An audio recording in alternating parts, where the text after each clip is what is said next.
presentation contains copyrighted material under the Vote Loftus and Pickrell U.S. copyright law. This is for Sir Hints and Loftus, the formation of false memories. Okay, why? Aim 1, to see if true witnesses will recall false statements as true from pseudo-witnesses. The pseudo-witnesses give a false statement about the mugger's appearance. Aim 1 is to see if the true witnesses will recognize that statement as being true. Aim 2, to see if true witnesses will recall something not given by the pseudo-witnesses. This sample is an opportunity to sample with random witnesses of the staged crime. Basically, it's just people who are in the location that was chosen at the time of the experiment. There's 5 stooges. One of them is the mugger who wore black pants, a jacket, he was cleanly shaved, and he did not have a satchel, and this was the same at every single location. There was one victim, and she was a 20-year-old woman. There are 3 pseudo-witnesses.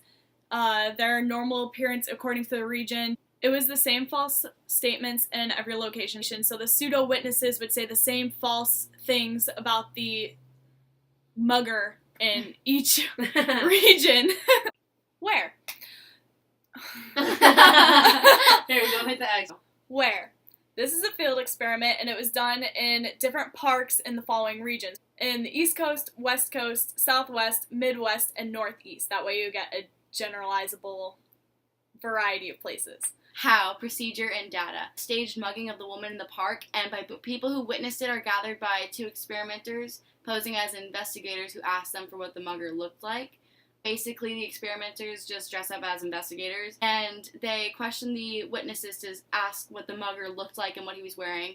3 stooges pose as witnesses and make 3 false statements about the mugger. They basically just infiltrate and try to say things like he was wearing a gray coat, he had facial hair, he wore a satchel, which were 3 false statements about the mugger, to try to get the other witnesses to believe what they had said. If the witnesses recalled the false statements about the mugger, or came up with other false memories of the mugger's appearance, and all of this would be qualitative data.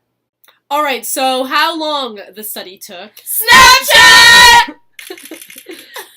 Actually, it was a snapshot study. Aww. So, the participants will be involved for about 3 hours of interviews by the experimenters, and the experiment will take place in the middle of the day when the area is the most populated.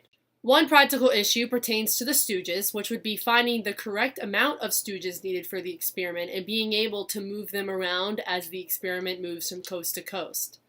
Another issue with the stooges would be that every single time the experiment is performed, the stooges must say the same exact script and lines to keep all controls in place.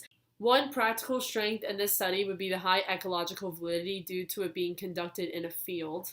Since this study is taking place in a park, it is a more natural environment, which will cause the participants to act with more natural behavior. Ethical issues, deception. The participants are unaware that they're in an experiment because the whole point is implanting false memories. Also, the experimenters themselves are dressing up as cops to get the information out of the witnesses and the pseudo-witnesses. They weren't debriefed, so they don't know what was going on, and it might be on their mind. They might be like, oh, I didn't stay and help, and that may cause them some psychological harm later on. One strength and ethics about this study is that there's high confidentiality. Nobody's going to know about the participants, who they are, and they had a clear right to withdraw. They could have just walked away from the study.